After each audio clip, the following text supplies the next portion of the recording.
semuanya, di sini kami akan menjelaskan materi tentang polusi cahaya.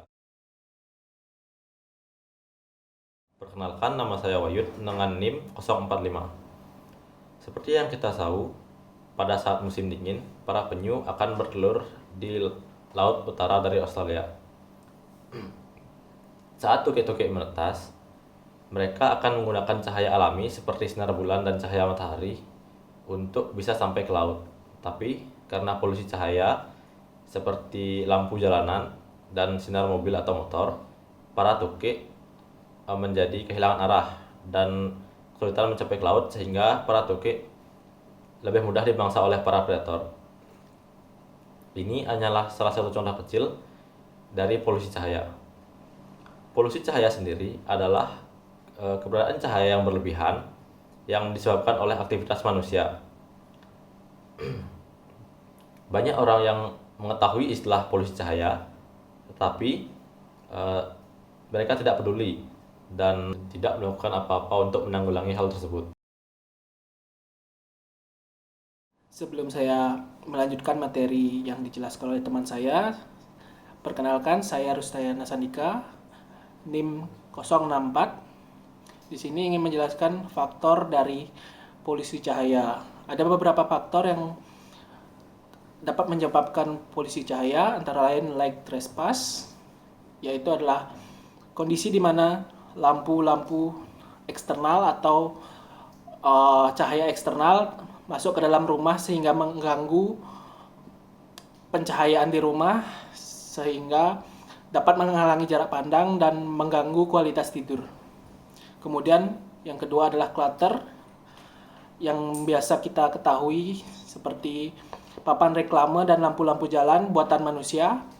Yang kemudian glare atau silau yang biasanya akan membuat tidak nyaman ketika dilihat. Kemudian sky glow atau cahaya yang ada di langit-langit kota besar. Sebelum saya lanjutkan, perkenalkan, nama saya Mutiani Lasahara dengan NIM 055. Proses terjadinya polusi cahaya. Polusi cahaya ini terjadi saat dimana kita sebagai manusia mengalami kelebihan populasi, sehingga penggunaan cahaya penerang pun juga sangat banyak. Penggunaan cahaya yang tidak bertanggung jawab atau perencanaan lampu jalan yang tidak memperhitungkan efek penempatannya akan menghasilkan cahaya yang berlebih ke langit. Begitu mencapai lapisan atmosfer, kabut asap dan awan dapat memantulkan cahaya berlebih tersebut dan membuat lingkungan sekitar terlihat lebih terang. Hal ini dapat mudah kita rasakan saat malam hari di pusat kota. Seperti yang bisa kita lihat pada gambar berikut. Yang pertama yaitu inner city sky. Di sini langit malam tidak nampak bintang sama sekali. Lalu selanjutnya yaitu suburban atau urban transition. Di sini bintang mulai terlihat namun masih samar-samar. Selanjutnya yaitu suburban sky. Di sini mulai terlihat bintang-bintang yang terang seperti bintang Altair. Lalu selanjutnya yaitu rural sky. Di sini bintang-bintang mulai terlihat jelas dan beberapa planet juga mulai nampak. Lalu yang terakhir yaitu excellent dark sky side. Di sini bintang-bintang terlihat jelas dan planet-planet juga terlihat jelas karena kurangnya polusi cahaya pada daerah ini. Baik, sebelum kita lanjut ke materi berikutnya, perkenalkan, nama saya Mirza Lamanda Putri dengan NIM 062. Pada materi keempat, saya akan menjelaskan mengenai dampak dari polusi cahaya.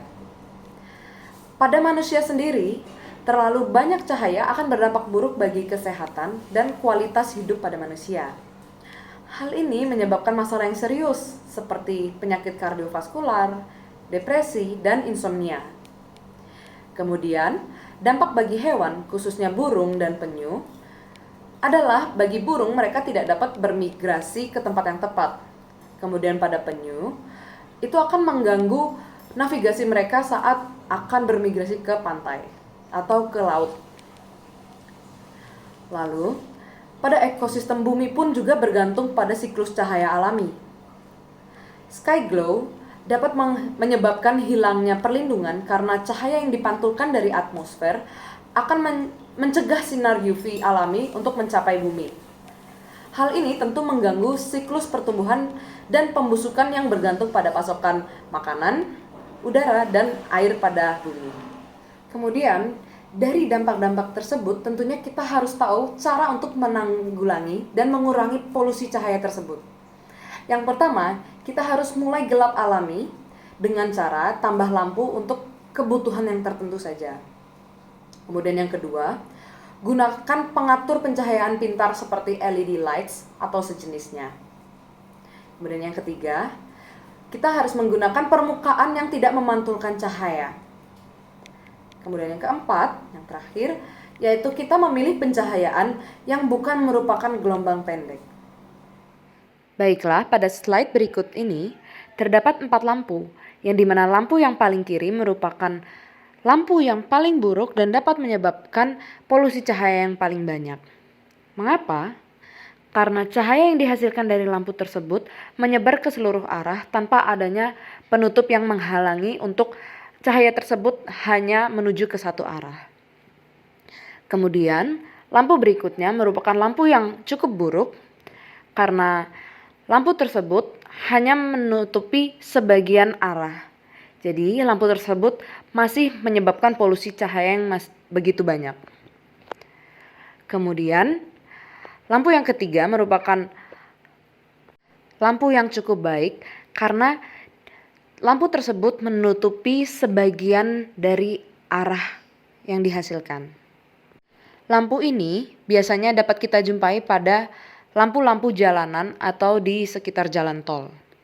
Kemudian lampu yang terakhir merupakan lampu yang terbaik untuk mencegah terjadinya polusi cahaya karena cahaya yang dihasilkan dari lampu tersebut hanya menuju ke satu arah dan tidak menyebabkan cahaya menyebar kemana-mana. Sebelum saya lanjutkan, perkenalkan nama saya Niputu Syarlifani dengan NIM 059.